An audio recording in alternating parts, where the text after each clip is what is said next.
എല്ലാ ടീച്ചേഴ്സിനും നമ്മുടെ പുതിയൊരു വീഡിയോയിലേക്ക് സ്വാഗതം. നമ്മൾ ഇന്നത്തെ വീഡിയോയിൽ നമുക്കറിയാം, നമ്മുടെ പോർഷൻ ട്രാക്കറിൽ നിങ്ങൾക്ക് FRS ചെയ്യുന്ന സമയത്ത്, ഫോട്ടോ ക്യാപ്ചറിങ് ചെയ്യുന്ന സമയത്ത് പല KYC ചെയ്തതിന് ശേഷം ഫോട്ടോ എടുക്കുമ്പോൾ അത് പ്രോസസ്സ് ആവുന്നില്ല, ക്ലിക്ക് ആവുന്നില്ല എന്നൊരു ബുദ്ധിമുട്ടുകൾ പറഞ്ഞിരുന്നു. കാരണം നമ്മൾ KYC ആണ് നമുക്കറിയാമല്ലോ. ഇപ്പോൾ ആദ്യം നമ്മൾ ചെയ്യുന്നത് ആധാർ നമ്പർ വെരിഫിക്കേഷനാണ് ചെയ്യണത്. അതിന് ശേഷമുള്ള ഫോട്ടോ എടുക്കാനായിട്ട് പറ്റുന്നില്ല, പ്രൊസീഡ് വരുന്നില്ല എന്ന് ഒരുപാട് ഇഷ്യൂസ് പറഞ്ഞിരുന്നു. അപ്പോൾ അംഗനവാടി ലെവലാണെങ്കിലും ഇപ്പോൾ ബെനിഫിഷ്യറി സ്വന്തമായിട്ട് ചെയ്യുകയാണെങ്കിലും ഫോട്ടോ എടുക്കാൻ പറ്റുന്നില്ല, ഫോട്ടോ ക്യാപ്ചറിങ്ങിൻ്റെ അവിടെ വെച്ച് സ്റ്റക്ക് ആവാമെന്നൊക്കെ പറഞ്ഞിരുന്നു. നമ്മളതിപ്പോൾ മുകളിലേക്കൊക്കെ റിപ്പോർട്ട് ചെയ്തിരുന്നു. അതിൻ്റെ ബേസിസിൽ ഇപ്പോൾ പോർഷൻ ട്രാക്കറിൻ്റെ പുതിയ ഒരു അപ്ഡേറ്റ് വന്നിട്ടുണ്ട്. നമ്മുടെ ആപ്ലിക്കേഷൻ പ്രകാരം പുതിയൊരു അപ്ഡേറ്റ് ഇപ്പോൾ പോർഷൻ ട്രാക്കറിൽ വന്നിട്ടുണ്ട്. അപ്പോൾ ആ അപ്ഡേറ്റ് പ്രകാരം നിങ്ങളെല്ലാവരും എന്ത് ചെയ്യണം, പോർഷൻ ട്രാക്കർ പ്ലേ സ്റ്റോറിൽ പോയിട്ട് നിങ്ങൾ ഇൻസ്റ്റാൾ ചെയ്യണം. ഇൻസ്റ്റാളല്ല, അപ്ഡേറ്റ് ചെയ്യണം. നമ്മൾ മുന്നേ ചെയ്യണ പോലെ തന്നെ ഞാൻ ആ സ്റ്റെപ്പുകൾ കാണിച്ചു തരാം. അപ്പോൾ അത് അപ്ഡേറ്റ് ചെയ്ത് കഴിയുമ്പോൾ ഈ രീതിയിലുള്ള മാറ്റങ്ങൾ വന്നിട്ടുണ്ടെന്നാണ് നമുക്ക് ഇതിൽ നിന്ന് മനസ്സിലാവുന്നത്. അപ്പോൾ ഞാൻ ആ പോർഷൻ ട്രാക്കറിൻ്റെ 23.8 ആണ് നമുക്ക് പുതിയ അപ്ഡേറ്റ് വന്നിട്ടുള്ളത്. അത് പ്രകാരം നോക്കുമ്പോൾ prevented repeat request while one is already in progress. മനസ്സിലായി? അതായത് നമ്മളിപ്പോൾ ചില സമയത്ത് നമ്മൾ എന്ത് ചെയ്യുന്നത് വെച്ച് കഴിഞ്ഞാൽ, ഒരു തവണ ചെയ്തിട്ട് റെഡി ആവണില്ല എന്ന് കാണുമ്പോൾ പിന്നെയും ചെയ്യാൻ നോക്കും. സ്വാഭാവികമായിട്ട് നമ്മൾ ഒരു തവണ ചെയ്ത് നോക്കും, ശരിയാവില്ല, നമ്മൾ പിന്നെയും ചെയ്യും. അപ്പോൾ ഒരു 3, 4, 5 തവണയൊക്കെ നമ്മളിത് ചെയ്യുമ്പോൾ ഒരുപാട് റിക്വസ്റ്റ് ചെല്ലുമ്പോൾ അത് സ്റ്റക്കാവാണ് വരുന്നത്. അപ്പോൾ അതിനെ പ്രിവെൻറ്റ് ചെയ്യാനുള്ള കാര്യം ചെയ്തിട്ടുണ്ട്. അതുപോലെ enabled THR distribution during ongoing image verification. THR distribution സമയത്തുള്ള ഇമേജ് വെരിഫിക്കേഷനെ എനാബിൾ ചെയ്തിട്ടുണ്ടെന്നാണ് പറയുന്നത്. അതുപോലെ fixed white screen issue during FRS usage for some users. അതായത് പലർക്കും ഈ ഫേസ് റെക്കഗ്നിഷൻ സിസ്റ്റം ചെയ്യുമ്പോൾ, അതായത് ഫോട്ടോ ക്യാപ്ചറിങ് ചെയ്യുമ്പോൾ ഒരു വൈറ്റ് സ്ക്രീൻ വന്ന് ഇങ്ങനെ സ്റ്റക്കായിട്ട് നിൽക്കുന്ന ഇഷ്യൂസ് ഉണ്ടായിരുന്നു. അപ്പോൾ അത് പരിഹരിച്ചിട്ടുണ്ടെന്ന് പറയുന്നുണ്ട്. Resolved issue of old images replacing new FRS captures. മനസ്സിലായ? റിസോൾവ് ആക്കിയിട്ടുണ്ട്. അത് ഓൾഡ് ഇമേജ് റീപ്ലേസിങ് ന്യൂ ഫീച്ചേഴ്സിന് വേണ്ടിയിട്ട് റിസോൾവ് ആക്കിയിട്ടുണ്ട്. പിന്നെ ഇംപ്രൂവ്ഡ് ഫെയിലിയർ ട്രാക്കിംഗ് വിത്ത് ഡീറ്റെയിൽ ലോഗ് ഫോർ ഡയഗ്നോസ്റ്റിക്സ്. പിന്നെ fixed flow issue for children aged 3 to 6 years. മനസ്സിലായ? അതായത് 3 to 6 year കുട്ടികളെ പല പ്രോസസ്സും ചെയ്യുമ്പോൾ ഒരുപാട് ഇഷ്യൂസ് വരാറുണ്ട്. അപ്പോൾ ഇതൊക്കെ ക്ലിയർ ചെയ്തിട്ടുണ്ടെന്നാണ് പറയണത്. പിന്നെ corrected image recapture process triggering wrong flow. Okay, അപ്പോൾ ഇത്രയും കാര്യങ്ങൾ നമ്മുടെ ഇത് പ്രകാരം, അതായത് പുതിയ അപ്ഡേറ്റ് പ്രകാരം ചെയ്തിട്ടുണ്ട് എന്നുള്ള ഇൻഫർമേഷനാണ് നമുക്ക് ലഭിക്കുന്നത്. അപ്പോൾ നിങ്ങൾ ചെയ്യേണ്ടത് ആദ്യം തന്നെ നമ്മുടെ പോർഷൻ ട്രാക്കർ അപ്ഡേറ്റ് ചെയ്യുക. പോർഷൻ ട്രാക്കർ അപ്ഡേറ്റ് ചെയ്തിട്ട് നിങ്ങൾ FRS ചെയ്ത് നോക്കുക. അപ്പോൾ ഞാൻ നിങ്ങൾക്ക് അതിൻ്റെ സ്റ്റെപ്പുകൾ കാണിച്ചു തരാം. അതിന് തന്നെ നിങ്ങൾ പ്ലേ സ്റ്റോറിൽ പോവുക. ശേഷം നിങ്ങളതിൽ പ്ലേ സ്റ്റോറിൽ പോയിട്ട് അപ്ഡേറ്റ് എന്നുള്ള ഓപ്ഷൻ നമ്മുടെ പോർഷൻ ട്രാക്കറിന് അടിച്ചു കൊടുക്കുക. അപ്പോൾ അപ്ഡേറ്റ് കാണാൻ അതിന് ക്ലിക്ക് ചെയ്യുക. നോർമലി നമ്മൾ എപ്പോഴും ചെയ്യണതാണ് അപ്ഡേറ്റ് വരുന്ന മുറയ്ക്ക്.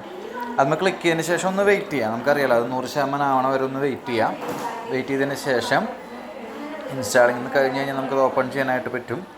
അപ്പോൾ നെക്സ്റ്റ് അതിൽ ഓപ്പൺ എന്ന് പറഞ്ഞിട്ട് കാണും. അപ്പോൾ നമ്മളത് ഓപ്പൺ ചെയ്യുക. നിങ്ങൾ നോർമലി പോർഷൻ ട്രാക്കർ ഓപ്പൺ ചെയ്യുന്നത് പോലെ അത് ഓപ്പൺ ചെയ്യുക. എന്നിട്ടൊന്ന് ചില സമയത്തൊന്ന് വെയിറ്റ് ചെയ്യണം കേട്ടോ. നെറ്റ്വർക്ക് കറക്റ്റ് പ്രോസസ്സിങ് നടക്കുന്ന കാരണം കൊണ്ട് ചിലപ്പോൾ നിങ്ങൾക്കൊരു 10-20 സെക്കൻഡൊക്കെ വെയിറ്റ് ചെയ്യേണ്ടി വരും. അത് കഴിയുമ്പോൾ അത് ഓപ്പൺ ആയി വരും. ദെൻ നമ്മളതിൽ അംഗനവാടി വർക്കർ എന്നുള്ളത് സെലക്ട് ചെയ്യാം. അത് സിങ്ക് ചെയ്തുകൊണ്ടിരിക്കും. സിങ്കിങ് ഡാറ്റ കഴിയണ വരെ ഒന്ന് വെയിറ്റ് ചെയ്യുക. നമ്മളെപ്പോഴും അപ്ഡേറ്റ് ചെയ്ത് കഴിഞ്ഞാൽ അങ്ങനെയാണ്. ദെൻ നിങ്ങളത് അംഗനവാടി ഓപ്പൺ എന്ന് കാണിക്കണം. അപ്ഡേറ്റ് ചെയ്ത് കഴിയുമ്പോൾ മോസ്റ്റ് പ്രോബബ്ലി നമുക്കത് അംഗനവാടി ഓപ്പൺ ആണോ അല്ല എന്നുള്ള ക്വസ്റ്റ്യൻ വരും. അപ്പോൾ നമ്മളത് ഓപ്പൺ എന്നുള്ളത് കാണിക്കുക. അത് നിങ്ങളെ ലൊക്കേഷനാണെന്നുള്ള ഉറപ്പ് വരുത്തുക കേട്ടോ. അതിന് ശേഷം നിങ്ങൾക്ക് അവിടെ നോർമലി നമ്മൾ മുന്നേ ചെയ്തിരുന്ന പോലെ നിങ്ങൾക്ക് എന്ത് ചെയ്യാനായിട്ട് പറ്റും. ഇപ്പോൾ ലാക്ടേറ്റിംഗ് വുമൺ ആണെങ്കിൽ നമുക്ക് ലാക്ടേറ്റിംഗ് വുമണിൽ പോവാം. അപ്പോൾ ഇത് ഞാൻ ഒന്നുകൂടി നിങ്ങൾക്ക് കാണിച്ചു തരുന്നതാണ്. നമ്മുടെ നേരത്തെ ഞാൻ പറഞ്ഞിരുന്നല്ലോ എന്തൊക്കെ മാറ്റങ്ങളാണ് പോർഷൻ ട്രാക്കറിൽ വന്നിട്ടുള്ളത് എന്നുള്ള ഫീച്ചേഴ്സാണ് ഇതിൽ കൊടുത്തിട്ടുള്ളത്. അപ്പോൾ ഇതൊന്നുകൂടി നോക്കിയൊന്ന് ഉറപ്പ് വരുത്തുക. ഓക്കെ, നിങ്ങൾ എന്ത് ചെയ്യണം, നിങ്ങൾ നോർമലി മുന്നേ ചെയ്തിരുന്ന പോലെ നമ്മൾ THR HSMൽ പോയിട്ട് നമ്മളിപ്പോൾ ലാക്ടേറ്റിംഗ് മദർ എടുത്തു. അതിന് ശേഷം നമ്മൾ എന്ത് ചെയ്യും, THR എന്നുള്ള ക്ലിക്ക് ചെയ്തു. നമുക്കറിയാം ഫോട്ടോ ക്യാപ്ചറിങ് ഈക്വൽസും ചെയ്തിട്ടില്ലേ, നമ്മൾ പ്രൊസീഡ് കൊടുത്താണ് മുന്നോട്ട് നമ്മൾ പോകണത്. ഒന്ന് ജസ്റ്റ് ഒന്ന് വെയിറ്റ് ചെയ്യട്ടാ. ദെൻ നമുക്ക് അവിടെ ആ പേര് കാണിച്ചു, ആധാർ നമ്പർ അവരെല്ലാം എന്നുള്ള ഉറപ്പ് വരുത്താം. നമ്മൾ പ്രൊസീഡ് കൊടുത്ത് മുന്നോട്ട് പോവാം. ദെൻ നമ്മളിവിടെ എന്ത് ചെയ്യും, ആധാർ നമ്പർ അടിക്കും. ആധാർ നമ്പർ അടിച്ചതിന് ശേഷം ഇതിൽ കാണുന്ന പോലെ തന്നെ ക്യാപ്ച അടിക്കുക.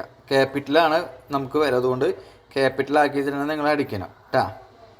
ക്യാപ്ച അടിച്ച് നിങ്ങൾ നെക്സ്റ്റ് അടിച്ച് കഴിയുമ്പോൾ ഓട്ടോമാറ്റിക്കലി നമുക്ക് എന്ത് വരും, OTP ഇതിനകത്തേക്ക് വരും. ആ OTP നമ്മൾ അടിക്കും. മുന്നോട്ട് പോകുമ്പോൾ EKYC സക്സസ്ഫുള്ളി സബ്മിറ്റ് അല്ലെങ്കിൽ EKYC വെരിഫൈഡ് സക്സസ്ഫുള്ളി എന്ന് കാണിക്കും. നമ്മളെപ്പോഴും ചെയ്യുന്ന ഒരു സെയിം പ്രോസസ്സ് തന്നെ. ഇതിന് ശേഷം നിങ്ങൾ എന്ത് ചെയ്യണമെന്ന് വെച്ച് കഴിഞ്ഞാൽ നമ്മൾ ക്യാപ്ചർ ചെയ്യാറുണ്ടല്ലോ, ഇമേജ് ക്യാപ്ചർ ചെയ്യാറുണ്ടല്ലോ, ആ സ്റ്റെപ്പിലേക്ക് പോകും. ഞാനപ്പോൾ അത് റിപ്പീറ്റ് ചെയ്യുന്നില്ല, നമ്മുടെ കഴിഞ്ഞ എല്ലാ വീഡിയോകളിലും അത് കാണിച്ചു തന്നിരുന്നു നിങ്ങൾക്ക്.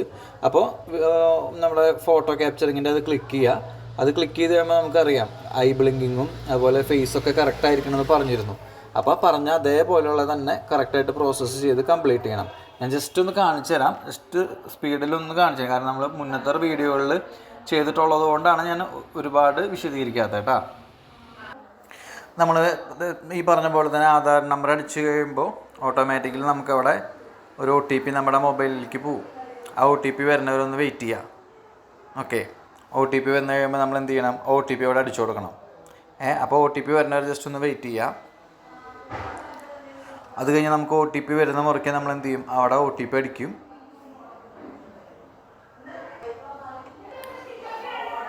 OTP അടിച്ചതിന് ശേഷം നിങ്ങൾ എന്ത് ചെയ്യുക, കണ്ടിന്യൂ ബട്ടൺ ക്ലിക്ക് ചെയ്യുക. അപ്പോൾ ഒന്ന് ലോഡ് ചെയ്യും. ജസ്റ്റ് ഒന്ന് ലോഡ് ചെയ്ത് കഴിയുമ്പോൾ നിങ്ങൾക്ക് കാണാൻ പറ്റും നിങ്ങളുടെ വെരിഫിക്കേഷൻ, EKYC വെരിഫിക്കേഷൻ കംപ്ലീറ്റ് ആയെന്ന് കാണാം. ഇവിടെ നിങ്ങൾ അലോ തന്നെ കൊടുക്കുക. ഇവിടെ ഒന്നും ഫില്ല് ചെയ്യേണ്ട ആവശ്യമില്ല, ജസ്റ്റ് അലോ എന്നുള്ളത് ക്ലിക്ക് ചെയ്യുക. ദെൻ നിങ്ങൾക്ക് കാണാം, നോക്കിയേ ലോഡായതിന് ശേഷം EKYC വെരിഫൈഡ് എന്ന് പറഞ്ഞിട്ടുള്ള മെസ്സേജാണ് നമുക്ക് കാണാം. നെറ്റ്വർക്കിൻ്റെ സ്പീഡ് അനുസരിച്ച് ചേഞ്ച് വരും കേട്ടോ. ഇതിപ്പോൾ നിങ്ങൾ നോക്കി എറർ വന്നു. ഈ എറർ വന്നാൽ നിങ്ങൾ ട്രൈ അഗൈൻ കൊടുത്ത് ഒന്നുകൂടി ചെയ്യണം. മനസ്സിലായ? ട്രൈ അഗൈൻ കൊടുത്ത് ഒന്നുകൂടിയും ചെയ്യാം. കാരണം എറർ ഒന്നും പറഞ്ഞ് പേടിക്കേണ്ട ആവശ്യമില്ല. ഒന്നുകൂടി ട്രൈ അഗൈൻ കൊടുത്ത് ചെയ്ത് നോക്കാം. അപ്പോൾ നിങ്ങൾക്ക് കൃത്യമായിട്ട് അതിൽ കാണാം. ദെൻ സക്സസ് ആയി. Then proceed to capture photo കൊടുത്തുകൊണ്ട് ബാക്കി പ്രോസസ്സ് ചെയ്യുക. ഈ പ്രൊസീഡ് ടു ക്യാപ്ചർ ഫോട്ടോ കൊടുക്കുമ്പോൾ മുന്നോട്ട് പോകാൻ പറ്റുന്നില്ല എന്ന് പറഞ്ഞിരുന്നു. പക്ഷേ ഇപ്പോഴത്തെ അപ്ഡേറ്റ് അനുസരിച്ച് മുന്നോട്ട് പോകാൻ പറ്റും എന്നാണ് നമുക്ക് കിട്ടുന്ന നിർദ്ദേശം. അപ്പോൾ അതനുസരിച്ചൊന്ന് നിങ്ങൾ ചെയ്ത് നോക്കാം കേട്ടോ. ഓക്കെ, അപ്പോൾ ഈ പറഞ്ഞതുപോലെ തന്നെ നിങ്ങൾ എന്ത് ചെയ്യുക, പ്രൊസീഡ് കൊടുത്തുകൊണ്ട് തന്നെ ഫോട്ടോ ക്യാപ്ചറും ചെയ്യുക കേട്ടോ. അപ്പം നമുക്ക് ഇപ്പോൾ ഈ അപ്ഡേറ്റ് പ്രകാരം അതൊക്കെ ക്ലിയർ ആയിട്ടുണ്ട് എന്നുള്ള നിർദ്ദേശമാണ് നമുക്ക് കിട്ടിയിട്ടുള്ളത്. അതുകൊണ്ട് ഇത് ചെയ്ത് നോക്കിയതിന് ശേഷമുള്ള സംശയങ്ങൾ നിങ്ങൾ കമൻറ്റ് ഇട്ടാൽ നമ്മളതനുസരിച്ച് പറഞ്ഞുതരാം. Okay, thank